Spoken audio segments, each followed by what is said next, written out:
안녕하세요. 그 3주간 이 주일을 다른 곳에서 예배를 드리고 지금 3주 만에 다시 지금 주일리에서 함께 예배를 드립니다. 그리고 아시는 대로 오늘이 저희 가족이 캐나다에서 드리는 마지막 주일 예배이기도 하고요. 제가 이제 여행을 떠나서 며칠이 지났는데 아마 양 교수님에게 연락이 됐어요. 그러면서 떠나기 전날인가 그랬던 것 같아요. 그러면서 마지막 언제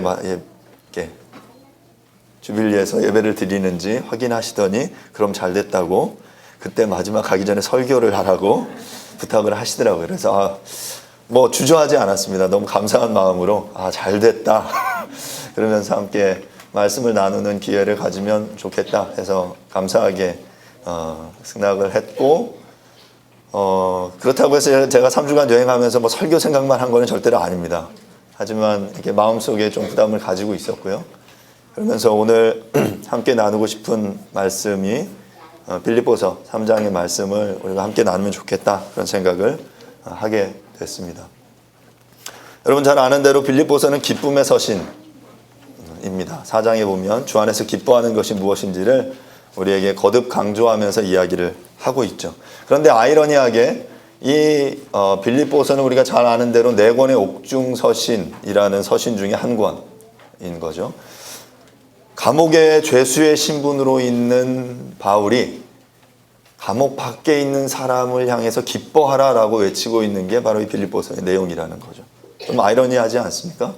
보통 이제 감옥에 gat혔다 그러면 밖에 있는 사람들이 그 죄수의 신분으로 있는 사람에게 위로하고 격려하는 것이 맞는데, 지금 거꾸로 지금 옥중에 있는 바울이 감옥 밖에 자유롭게 있는 이 성도들을 향해서 주 안에서 기뻐할 것을 우리에게 말하고 있는 거죠. 신앙을 격려하며 또 그래서 주 안에서 기뻐하는 것이 어떤 것인지를 우리에게 설명하는 것이 바로 이 빌립보서의 내용이죠.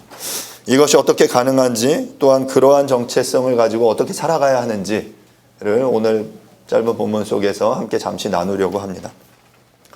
그러기 전에 이 빌립보서의 약간의 배경을 여러분들하고 좀 같이 나누려고 하는데요. 빌립보서를 배경을 아시려면 사도행전을 읽으셔야 하는데, 사도행전 16장을 쭉 읽으시면 빌립보서의 배경을 아실 수 있습니다. 제가 그냥 간단하게 설명을 드리면요.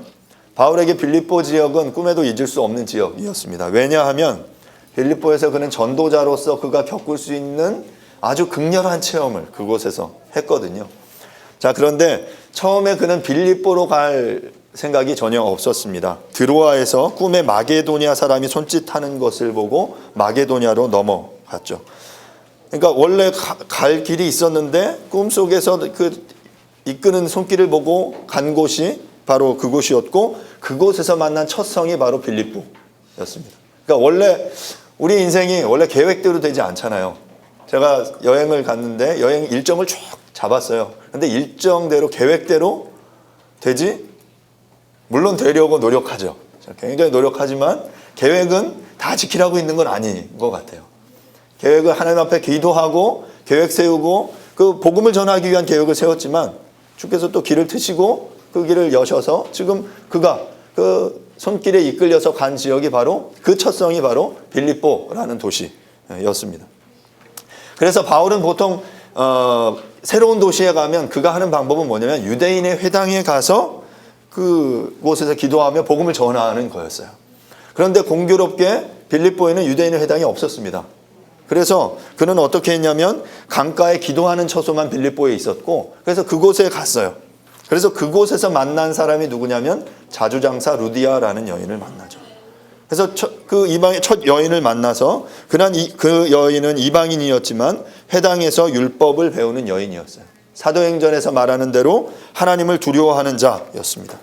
하나님은 루디아의 마음을 여셨고 복음을 듣게 하셨습니다. 그의 온 집이 예수를 믿게 되었죠. 자, 그리고 그 루디아의 강권으로 그 바울은 그 루디아의 집에 머물면서 그 시간을 보내게 된 거죠.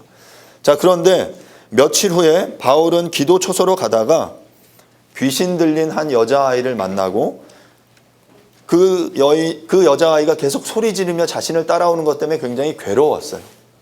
그런데 그 고민하고 갈등하다가 그 여자아이의 그 속에 있는 귀신을 내어쫓죠. 이제 사단의 직접적인 역사가 이제 나타난 건데, 바울이 주 예수의 이름으로 아이 속에 귀신을 내어쫓았습니다. 자, 그런데 이제 그때 이제 사단이 문제가 난 거죠. 왜냐하면 그 여자아이의 주인이 그 여자아이가 귀신 들려서 있는 그거를 통해서 돈을 벌고 있었거든요. 그러니까 귀신 들린 사람들이 점을 귀신같이 치잖아요. 아십니까? 그러니까 귀신 안 들린 사람은 그냥 이렇게 모르겠어요. 잘 안 해봐서 모르겠는데, 귀신 안 들린 사람들이 점 치는 것과 정말 귀신 들린 사람이 점 치는 거는 확실하게 다른 거죠. 귀신 들린 그 여자아이로 점을 쳐서 돈을 받던 주인이 있었는데, 자, 그런데 이 애 귀신이 쫓겨갔어요. 그럼 어떻게 되는 거죠? 나의 수입원이 끊기는 거죠. 그럼 이 사람 입장에서는 손해인 거예요. 그래서 고소를 했고, 결국 바울 일행이, 바울과 실라가 고소를 당해서 감옥에 갇히게 되는 거죠. 그게 바로 빌립보 감옥이었어요. 빌립보 감옥에서 매맞고 감옥에 갇혔습니다. 깊은 감옥에 던져져서 발에는 착고가 채워졌고요. 그래서 그는 그 감옥 속에 있었던 거죠. 그리고 그 감옥에서 그 사도행전 16장의 그 유명한 바울과 실라가 그 하나님 앞에 찬양하며 기도하기 시작하는 겁니다. 그런데 찬양할 때 놀라운 성령의 역사가 일어나죠. 감옥문이 터지고 열리고 그 성령의 역사, 막 지진이 일어나는 그런 놀라운 역사가 일어났어요. 물리적인 현상이 성령의 역사로 나타나게 된 거죠. 어두운 감옥 안에서 하늘의 영광을 그가 맛보았던 것입니다. 그런데 그때 놀란 게 바로 간수였어요. 그러니까 간수의 책임은 뭡니까? 죄수를 지키는 건데, 지금 감옥문이 터지면서 죄수들이 다 달아나. 분명 생각해 보세요. 찾고 외쳐서 이렇게 잠겨 있는데 이게 풀이하게 됐어. 그러면 당연히 도망가는 거죠. 그래서 나는 이제 죽었다 하고 이제 자결을 하려고 결심하는 순간, 그때 바울과 실라가 잠깐 그러는 거죠. 나 안 도망갔다. 나 그대로 여기 있다. 그러자 이제 간수가 뭔가 의아한 거예요. 자기 생각에는, 자기의 세계관으로는 이렇게 감옥문이 열리고 착고가 풀리면 도망가는 게 맞는데, 이 사람들은 지금 이 지진이 일어나고 감옥문이 터졌는데 안 도망가고 있어요. 그래서 그 죄수가 놀라서 그 바울과 실라 앞에 부복하여 그 외친 한마디가 있습니다. 그게 바로 유명한 사도행전 16장 31절이죠. 내가 어떻게 해야 구원을 얻으리까? 16장 31절 한번 제가 읽어보도록 하겠습니다. 이르되 주 예수를 믿으라. 그리하면 너와 내 집이 구원을 얻으리라. 30절에 보면 그들을 데리고 나가 이르되 선생들이여 내가 어떻게 하여 구원을 받으리까? 지금 그 상황, 이 놀라운 상황 앞에 그 간수는 어떻게 하여 구원을 얻습니까? 그리고 31절에 주 예수를 믿으라. 그리하면 너와 내 집이 구원을 받으리라. 지금 빌립보의 첫 교회는 지금 루디아와 이 간수를 통해 열려진 교회였던 거죠. 그래서 그렇게 놀랍게 하나님의 놀라운 성령의 역사를 경험하며 처음 세워졌던, 짧은 기간 동안 하나님의 그 놀라운 역사와 강한 핍박이 있었던 그 교회가 바로 빌립보 교회였습니다. 바로 그 빌립보 교회를 향해 쓰고 있는 내용이 바로 빌립보서의 내용인 거죠. 앞의 내용은 지금 오늘 그 유집사님이 찬양했는데, 찬양의 내용은 2장의 내용이에요.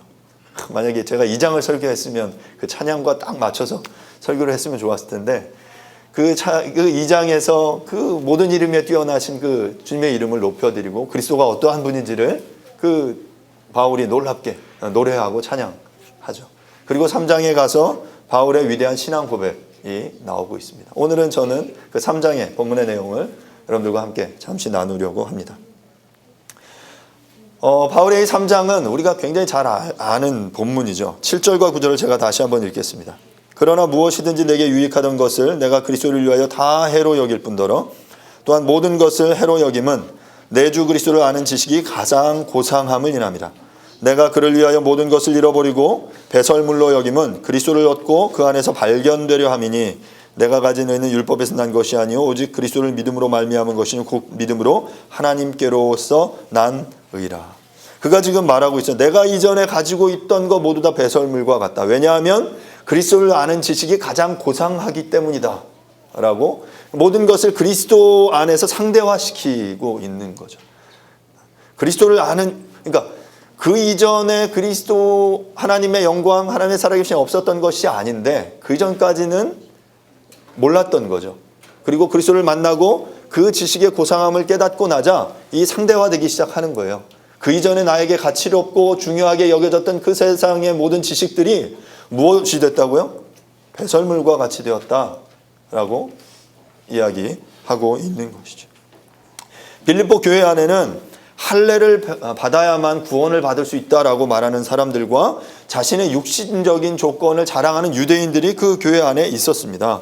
오늘 본문 앞부분에 사도 바울이 4절부터 6절에서 어떤 이야기를 하냐면 4절에 보면 그러나 나도 육체를 신뢰할 만하며 만일 누구든지 다른 이가 육체를 신뢰할 것이 있는 줄로 생각하면 나는 더욱 그러하다. 나는 8일 만에 할례를 받고 이스라엘의 족속이고 베냐민 지파요 히브리인 중에 히브리인이요 율법으로는 바리새인이요 열심으로는 교회를 핍박하고 율법의 의로는 흠이 없는 자라.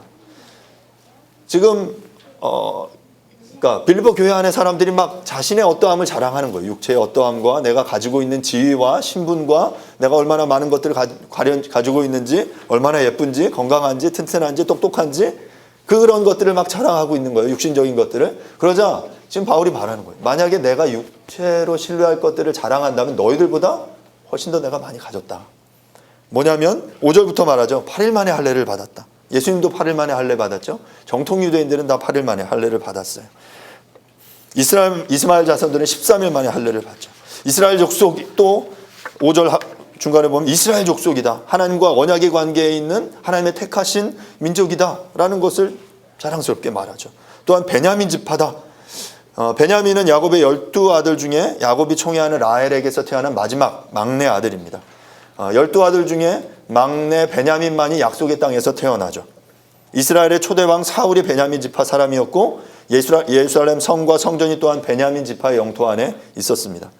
이스라엘의 남과 북으로 나뉘어져서 북이스라엘의 10지파와 남유다가 있을 때 그 남유다에 있던 두 지파 중에 하나가 바로 유다와 베냐민 지파였어요. 베냐민 지파라는 게 그에게 있어서 굉장히 자랑할 만한 그 혈통으로 자랑할 만한 것이었거든요. 또한 히브리인 중에 히브리인이다 라고 자랑했고요. 율법의 의로는 바리새인이다. 우리가 지금 성경을 읽을 때 바리새파다 라고 말하면 좀 비아냥거리고 조롱하는 거지만 그 당시에 바리새파다라는 거는 굉장히 자랑할 만한 것이었어요. 사람들과 구별돼서 율법을 충실하게 지키는 그러한 사람들을 나타낼 때 바리새인이라고 했고 자신도 다른 사람들도 그것을 자랑스러워했고 흠모했던 이름이죠. 그리고 열심으로는 교회를 핍박했습니다.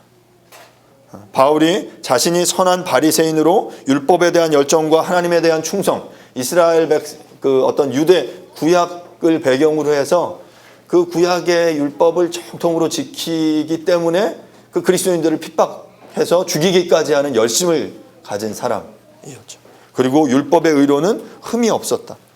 그런 자랑스럽게 말할 정도로 율법의 구약의 모든 율법 조항을 알았고 지도자들 해석한 대로 다 지켜 행하는, 모르겠어요. 어느 정도였는지 모르지만 자신이 이렇게 말할 정도로 율법의 의로는 흠이 없는 이런 사람. 그러니까 다른 사람들이 아무리 자랑해도 그가 가지고 있는 이 소셜 포지션, 혈통, 그 모든 것과 비교해 보면 바울이 훨씬 더 탁월한 거죠. 육신으로 자랑할 만한 것이 훨씬 더 많은 사람인 거예요. 지금 막 자랑하는데 그래 나는 이런데, 그런데 나는 이 모든 것들을 다 그리스도의 지식의 고상함과 비교해 볼 때 이 모든 것 다 배설물로 여긴다. 이거 아무것도 아니다 라고 말하고 있는 거죠. 바울은 굉장히 프라이드가 강한 사람이었습니다. 그런데 바울이 이처럼 자랑할 만한 것들을 자랑하지 않겠다. 그리고 유익했던 것들이 오히려 해로운 것으로 여기고 그리고 그것이 배설물과 같다라고 말할 수 있었던 이유가 무엇이었겠습니까? 사랑하는 여러분, 여러분들은 무엇을 가지고 이 땅을 살며 자랑하십니까?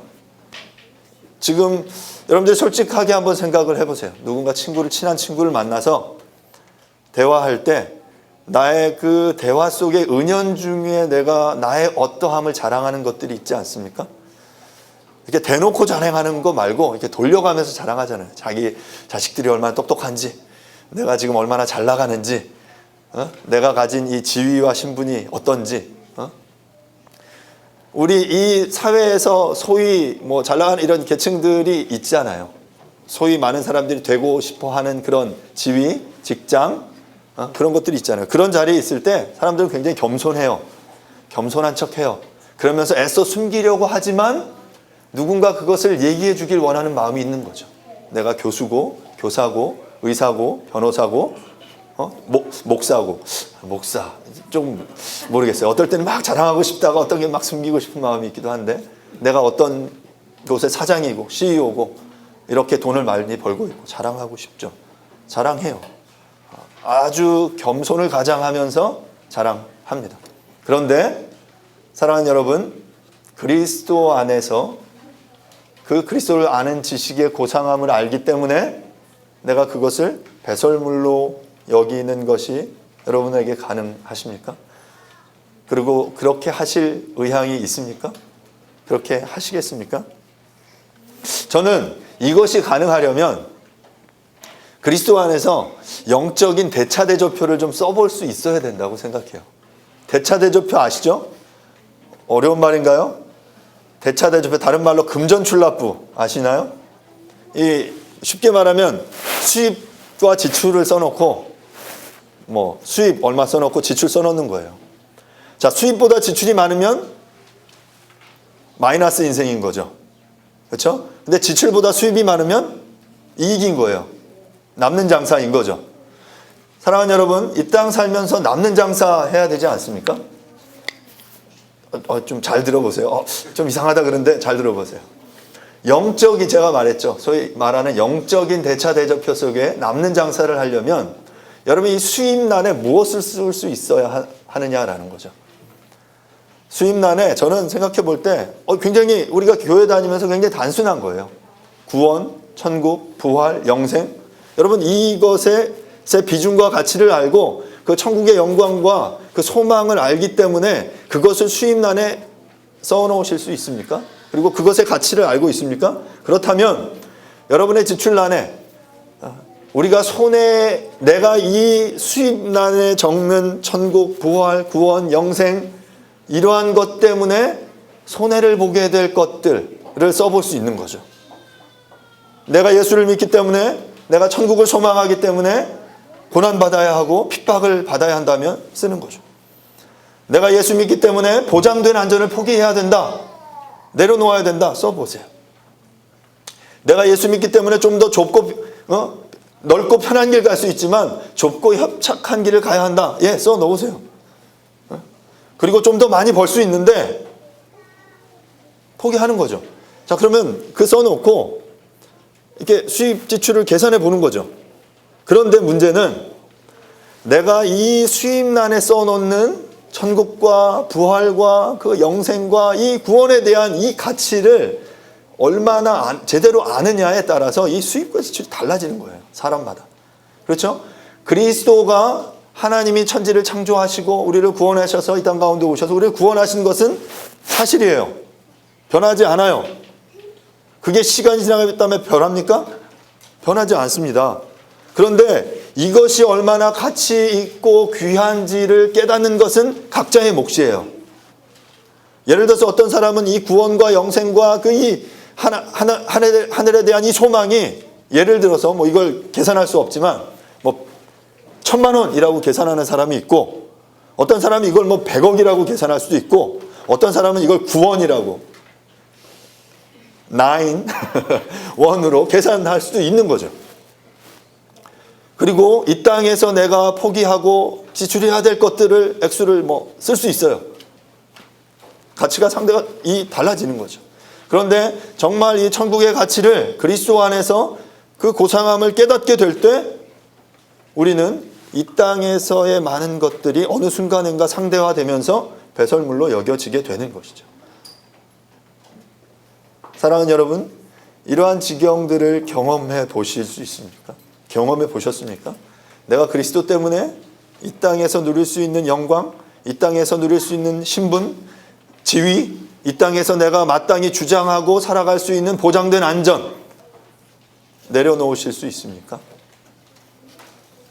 사도 바울은 지금 그 이야기를 하는 거예요. 내가 자랑할 거 많다. 너희들보다 훨씬 더 내가 똑똑하고 훨씬 더 많은 거 가졌고 너희들은 그 돈을 사서 너희 신분을 세탁하고 샀지만 나는 날 때부터 그 뼛속부터 바리새인이고 그 이스라엘의 그 율법을 맡은 자로 열심이었다. 그런데 그리스도를 만났더니 그리스도를 내가 알게 되었더니 이거다. 이 배설물이다. 뭐 덩인 거죠. 덩. 쓰레기인 거죠. 이거 다 쓰레기다. 이거 아무 쓸모. 그런데 사랑하는 여러분, 이 시대의 많은 사람들이, 이 시대의 많은 그리스도인들이 그 쓰레기를 붙잡고 살아가고 있는 거죠. 그 좀 심하게 말하면 그 똥 위에 퍼질러 앉아서 여기가 좋사오니 하고 살아가는 똥개와 같은 인생을 살아가고 있는 거예요. 이 시대는 우리에게 이렇게 말합니다. 돈을 어떻게 벌 수 있는지 아는 지식이 가장 고상하다. 명예를 어떻게 얻을 수 있는지 아는 것이 가장 고상하다. 대학을 어떻게 좋은 대학을 들어가는 것, 방법을 아는 게 가장 고상하다. 성공하는 삶을 사는 것이 가장 고상하다라고 세상은 이렇게 이야기합니다. 하지만 여러분, 이것은 절대로 어울릴 수 없는 말들입니다. 오직 내 주 예수 그리스도를 아는 지식이 가장 고상하다. 이것만이 이 문장 속에 어울릴 수 있는 하나의 단어인 거죠. 사랑하는 여러분, 우리들은 어떻습니까? 우리들은 그 가치, 더 높은 가치를 알기에 나의 것들을 상대화시킬 수 있는 그러한 삶을 살아내고 계십니까? 부담스럽죠. 하나님을 알아간다는 게 두려운 거예요. 어떤 사람들은 예수 믿으면 뭐 이렇게 탄탄대로다. 여러분 아닙니다. 심각하게 고민하세요. 예수 믿는 것이 편한 삶이 아닙니다. 좁고 협착한 길이라고 성경이 말하고 있고요. 그리고 점점 알아갈수록 미궁에 빠지는 것 같아요. 하지만 그리스도 안에 있을 때 그 요한복음 8장 32절 말하는 것처럼 정말 그 안에 진리를 아는 것이 우리가 자유케 되는 그 길이 있음을 여러분 발견하실 수 있기를 바랍니다. 제가 서두에 이야기한 것처럼 지난 3주간 그 자동차로 미 서부를 돌았는데 돌고 나서 계산해 보니까 그래봤자 미국의 50여 개 중에 5개 주밖에 못 갔어요. 3주간 미 서부 여행을 했습니다. 제가 여정을 잠깐 말씀드리면 오레곤 코스트도 돌았고요. 뭐 크레이터 레이크도 갔고 요세미티, 뭐 킹스 캐년, 그리고 세콰이어 국립공원, 라스베가스도 갔고요. 뭐 그랜드 서클이라고 불리는 뭐 그랜드 캐년, 브라이스, 자이언, 아치스, 캐년랜드 뭐 그런 데 쫙 돌았어요. 돌고 딱 집에 왔더니 10,000km 딱 뛰었더라고요. 혼다 시빅이 아주 고생을 많이 했어요. 자, 그런데 제가 이거 3주간 정말 너무 멋진 곳들을 보고 돌아오면서 차 안에서 제 2 아들에게 물어봤어요. 이 멋진 자연을 체험하고 돌아오는 도중에 차 안에서 한결이 한 소리에게 제가 이렇게 물었습니다. 야, 이 여행 기간 중에 뭐가 제일 좋았냐? 어디가 제일 좋았냐? 여러분 아시죠? 뭐라고 대답했는지 아세요? 저희는 지금 몇 분이 저와 저 아내에게 어디가 제일 좋냐고 막 물어가서 저희가 막 자랑하면서 여기 꼭 가보세요. 장로님 10월에 가신다는데 여기 꼭 이 루트 지금 막 설명해 드리고 있는데, 근데 애들 뭐라고 얘기하냐면 숙소에서 수영장에서 노는 게 너무 좋았어요. 숙소에서 TV 보는 게 너무 좋았어요. 맥도날드 햄버거가 너무 좋아요. 이게 제일 좋아요. 뭐 아이들 다 그렇게 대답할 거예요. 그런데 사랑하는 여러분, 어쩌면 우리가 바로 믿음 안에서 살면서 한결이와 한 소리와 같은지 모르겠습니다. 수천만 년의 시간이 만들어낸 대자연의 경관을 바라보면서 도저히 인간의 힘으로 빚어낼 수 없는 엄청난 바위와 계곡과 아름다운 나무들, 쏟아지는 별빛을 보았지만 우리에게 가장 좋은 건 수영장, TV, 햄버거 정도인지 모릅니다. 하나님께서 우리 손에 예수 그리스도라는 보석을 쥐어 주셨지만 우리는 세상 사람들의 손에 들린 수영장, TV, 햄버거를 더 갖고 싶어 하는지 모릅니다.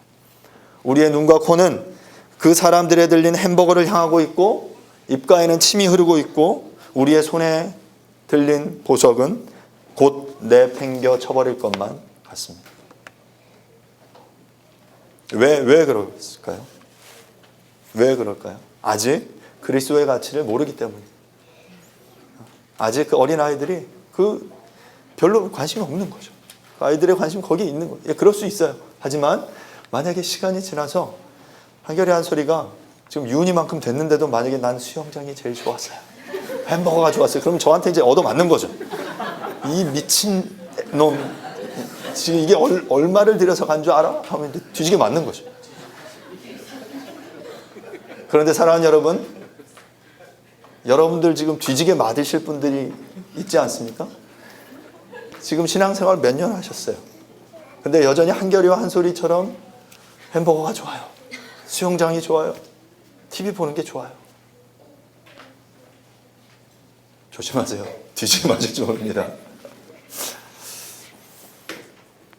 사랑하는 여러분, 좀 더 솔직하게 우리가 어찌 보면 그리스도를 모르는 것이 아닙니까?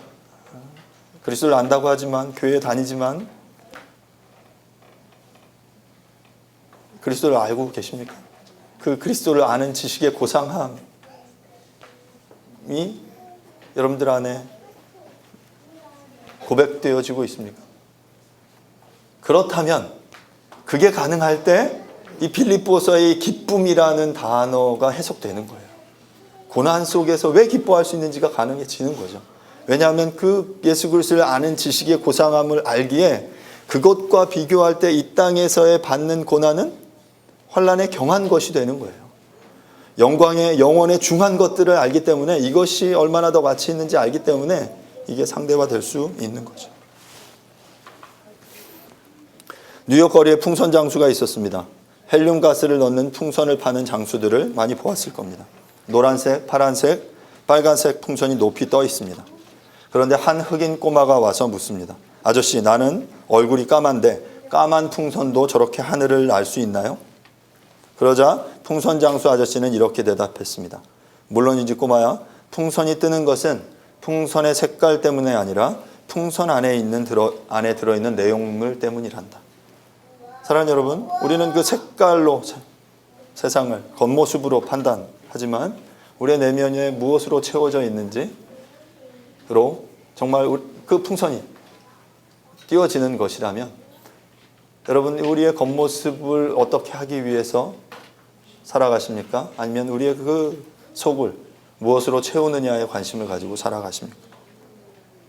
저 여러분은 그런 의미에서 외모와 재산, 지식의 정도가 우리의 존재의 무게를 잴 수 있는 것이 아님을 깨달을 수 있어야 합니다. 오직 우리 안에 계신 예수 그리스도로 말미암아 우리의 인생의 가치가 결정됨을 여러분 깨달을 수 있기를 간절히 바랍니다. 그리고 이제 3장 20절로 가면요,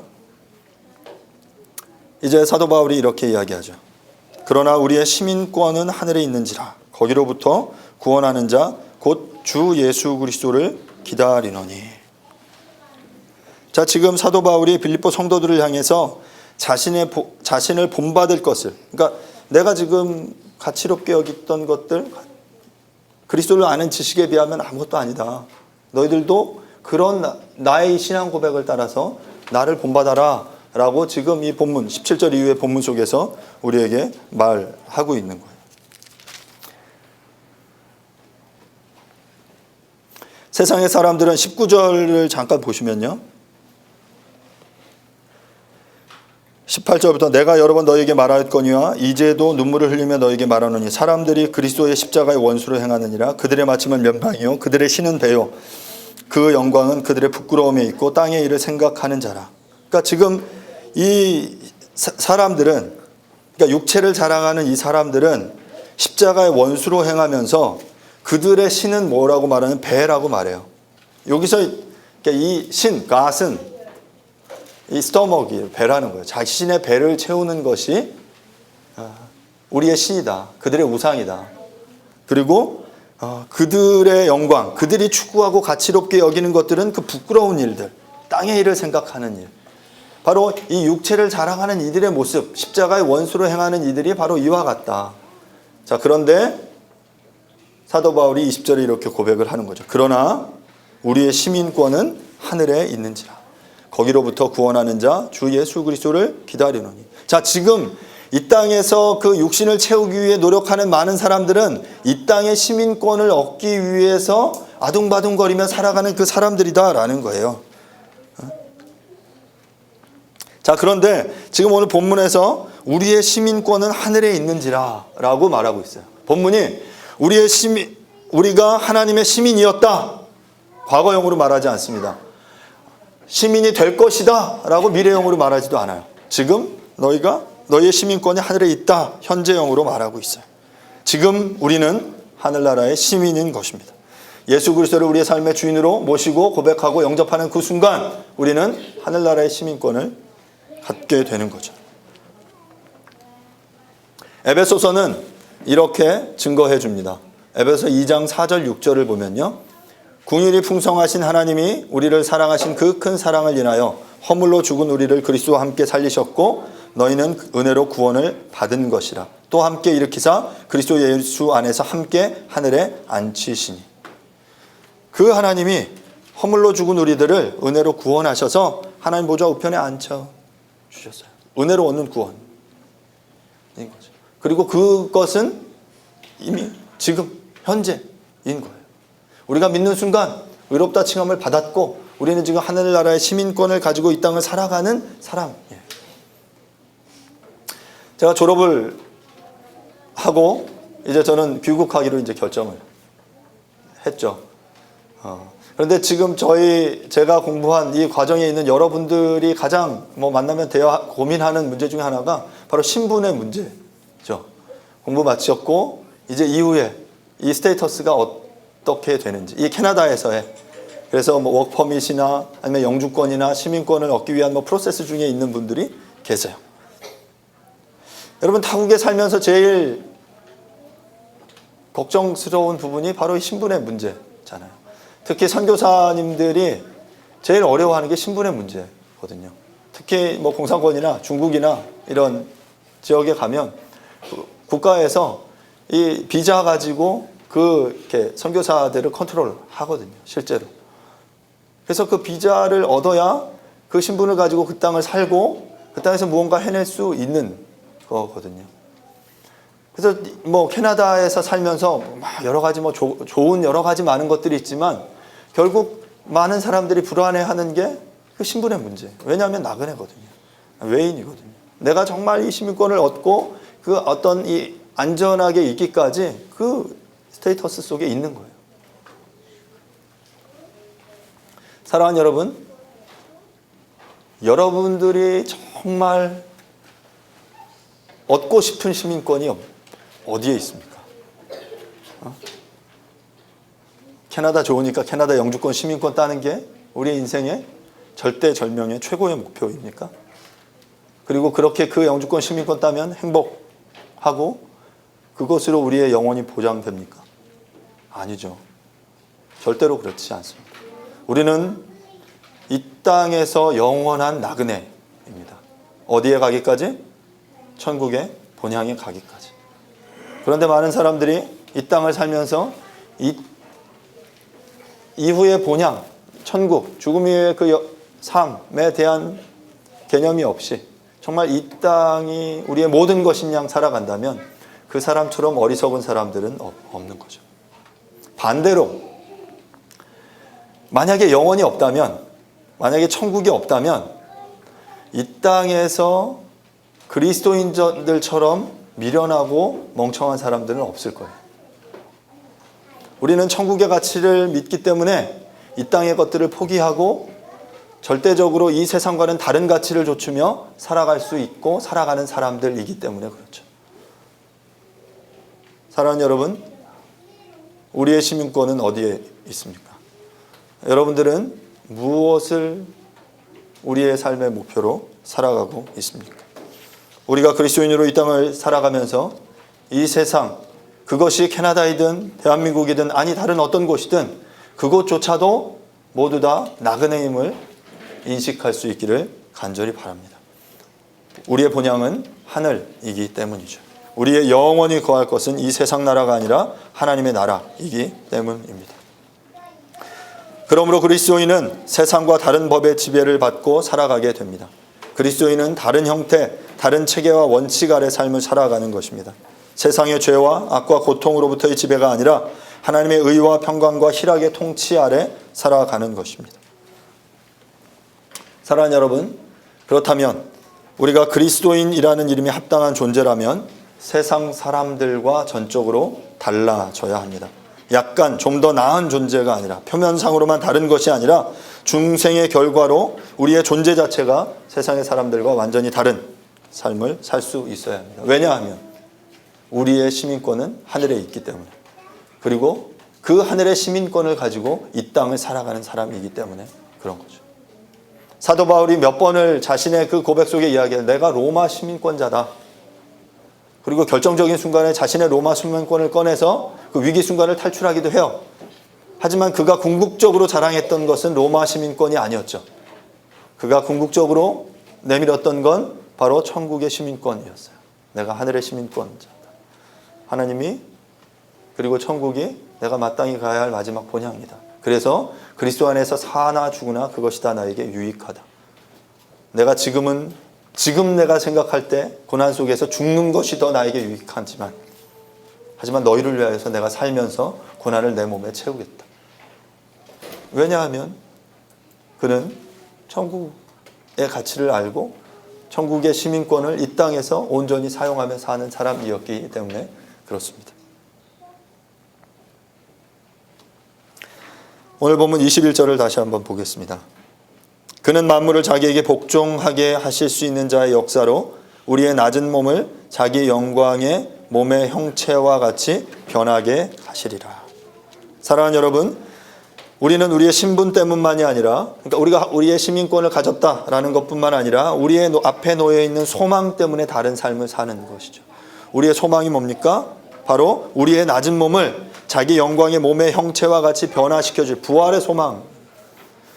그 주께서 바로 우리를 부활을 통해 그 영광의 몸으로 변화시켜 주실 수 있는 분이다라는 것에 대한 소망이 우리의 삶을 근본적으로 차이나게 한다라는 것이죠. 사랑하는 여러분, 이것은 우리에게 궁극적인 소망이며 위로를 주는 말씀입니다. 모든 피조물들이 그리스도의 재림을 고대하고 있습니다. 그분은 반드시 다시 오실 것이고 그때 구원과 심판을 행하실 것입니다. 사랑하는 여러분, 우리는 그리스도의 재림을 고대해야 합니다. 믿음으로 그때를 기다리고 기대해야 합니다. 우리의 삶이 더 힘들어지고 더 고난과 핍박이 더 많아질 수 있겠지만 우리가 그리스도의 재림을 온몸으로 기대하고 정말 소망할 수만 있다면, 믿음의 눈을 들어 볼 수만 있다면 우리의 이 땅을 살아가는 우리의 자세는 달라지게 되는 거죠. 그것이 바로 믿음을 가지고 이 땅을 상대화시켜서 살아가는 방법이라고 생각합니다. 사랑하는 여러분, 우리에게 그러한 신분과 소망이 있기 때문에 바로 오늘 이 본문 20절에서 구원하는 자 곧 그리스도를 기다린다라고 말합니다. 기다린다는 말은 꾸준하게 간절하게 소망에 찬 갈망을 이야기하는 거죠. 참을성 있게 기다리고 열정적으로 고대하고 갈망하는 것이죠. 왜냐하면 내가 기다리는 그것이 확실하기 때문에. 그리고 그래서 그것을 기다리고 고대하는 거죠. 죽음 이후에 영원한 삶이 있고 그 능력의 주님께서 우리를 부활의 몸으로 변화시켜 주실 것에 대한 확신이 있기에 우리는 소망하며 기다리며 인내하며 기다릴 수 있을 것입니다. 말씀을 마무리하겠습니다. 사랑하는 여러분, 나와 그리고 우리의 삶이 나그네의 삶인 것을 알고 있습니까? 그렇다면 이 땅에서 나그네로서의 삶을 누리고 살고 계십니까? 본향을 소망하기 때문에 지금의 삶에 마음을 빼앗기지 않고 천국을 소망하며 살아가고 계십니까? 바로 그 천국의 시민권을 가지고 이 땅을 살아가는 저와 여러분들 될 수 있기를 간절히 바랍니다. 기도하겠습니다.